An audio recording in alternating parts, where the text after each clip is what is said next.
¿Qué tal? ¿Cómo están? Estamos en la Feria Internacional del Libro de Guadalajara y me da mucho gusto tener conmigo a Eloy Tizón. Que ya el libro tiene un año, pero lo estamos presentando por acá. Se llama Plegaria para Pirómanos. Tengo dos temas generales que quiero hablar contigo y vamos, ¿no? Poniéndolos. Primero, entiendo que es un libro de cuentos, pero es un libro de cuentos y no solo por un personaje que se repite, o no sabemos si es el mismo personaje o el que tiene el mismo nombre, sino un poco por la estructura y lo que cuenta, ¿no? Es decir, en ese sentido es especial, ¿no? Es decir, casi parecería una novela que quiere contar cosas, pero no es una novela porque está armado con pequeños relatos, ¿no? Y con diferentes personajes, ¿no? Sí, eso es. Cuéntame. Lo has definido muy bien. Es un libro de cuentos peculiar, lo podemos imaginar como una novela en la que se han quitado todos los capítulos que no hacían falta, ¿no? Entonces... por eso que no solo así y no así como algunas novelas que se venden, ¿no? Eso es. Entonces, bueno, más allá de la broma, es un libro que trata de explorar un tema que me interesa mucho, que es el de la identidad, si somos siempre los mismos, cuántos somos en realidad a lo largo de nuestra vida, porque creo que encarnamos diferentes avatares, ¿no? Tenemos diferentes oficios, diferentes relaciones sentimentales, amorosas. ¿Somos los mismos realmente de los que éramos hace 15 años o no? Entonces hay un personaje común o personajes que se llama Erizo y es el personaje que encarna esa contradictoria vitalidad de ser, por un lado, el mismo y por otro lado ir modificando su vida en función de los acontecimientos, de las circunstancias, de las compañías que tiene. Bueno, me divertí esa idea de hacer una biografía, vamos a decir, postmoderna. Me gusta cuando dices, porque no nos va a decir el autor personaje o personajes, ¿no? Ni tendría por qué decirlo. Me preguntaba mientras lo leía si la pensaste así desde el principio, es decir, si desde el principio dijiste quiero hacer este libro de cuentos unitarios, creo que se llaman, sí, etcétera. Si así fue pensado y más o menos esos eran los capítulos que tenías pensado y los cuentos que tenías pensado. Sí, lo descubrí, digamos, en una fase temprana de la escritura. Empecé escribiendo 2 o 3 piezas que en principio planteaba como piezas independientes, pero que estaban dominadas por la presencia de una voz común, de un personaje común, al que bauticé como Erizo, y creo que a partir de ese momento, de esa epifanía, el libro adquirió otra dimensión. Yo entendí la dirección en la que debería trabajar, que es un poco a favor del personaje y también en contra del personaje, ¿no? Porque el personaje, habrás visto que nunca se deja atrapar del todo, ¿no? Siempre tiene facetas que parece que lo conocemos, luego se desdibuja. Me gustaba jugar con esa ambigüedad. Es un personaje que es muy crítico de sí mismo, ¿no? Aquel cuento donde dice, o sea, ¿no? Soy un desastre, pues, ¿no? pero son todas las definiciones del desastre que es, ¿no? De que nada le sale bien, de que tal, de que cual, ¿no? Sí, yo creo que es diferente, claro, en otros cuentos, ¿no? En otros cuentos es distinto, es verdad. También está la sensación que yo creo que es muy humana de la culpa, ¿no? Cuando has vivido una serie de años y de alguna forma tienes la impresión de que no has hecho del todo bien las cosas, siempre hay algún ser humano al que no trataste como merecía, ¿no? Entonces esa culpabilidad que el personaje dice, bueno, no he sido buen hijo, buen hermano, buen marido, ¿no? Esa es la culpabilidad que yo siento que es un sentimiento universal, ¿no? Porque ¿quién está completamente conforme con todo lo que ha hecho en su vida? Me parece que pocos de nosotros. Decía que tenía como 2 preguntas generales, porque la segunda es que, porque te lo permite esa estructura, hay cuentos que tal vez no son exactamente un cuento, ¿no? Hay cuentos que no, sí. El de la mirada, no me acuerdo cómo se llama, ¿no? Aquel en donde todo lo que conoce, todo lo que ve, que dices, bueno, a lo mejor no es un cuento clásico, pero resulta fundamental cuando lo lees con otros, ¿no? Eso es, ¿No? esa es la idea. A mí me gusta mucho jugar con los límites del género, ¿no? Hasta qué punto un texto narrativo se puede llamar cuento, pertenece a otra categoría. Creo que es un cuento muy contaminado de poesía, de numeraciones que vienen de la parte del lector de poesía que yo tengo, y también ese desafío de, bueno, ¿por qué no intentar hacer algo que no encaje perfectamente en el molde del cuento? Y como tú muy bien has señalado, creo que quizás si se lee de manera independiente podría resultar más confuso, pero en el lugar en el que está colocado, justo en el centro del libro, haciendo como de bisagra entre dos partes, me parece, o yo consideré que podía tener sentido hacer ese no cuento, si lo puedo llamar de esa manera. En el libro el libro está plagado de literatura, es decir, de tus lecturas, ¿no? Y también de música, Sí, ¿no? sí.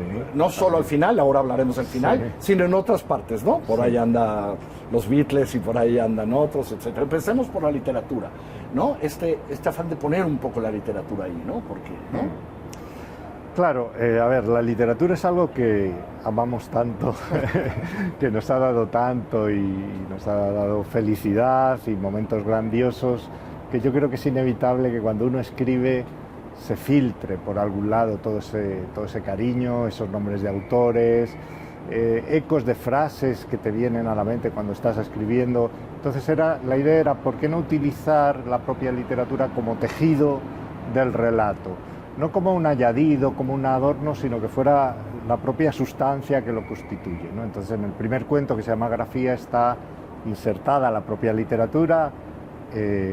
Muchos lectores lo reconocerán. Pero porque luego hay por ahí guiños. aparecen en otros también, ¿no? Sí, ¿no? y hay otros, hay homenajes al cine, creo que son parte, lo que llamamos cultura es también parte de la vida. Yo no veo una diferenciación tajante. Entonces, lo que hemos vivido en las salas de cine lo hemos vivido. Son experiencias personales que nos han marcado, a veces incluso más que otras experiencias de la vida.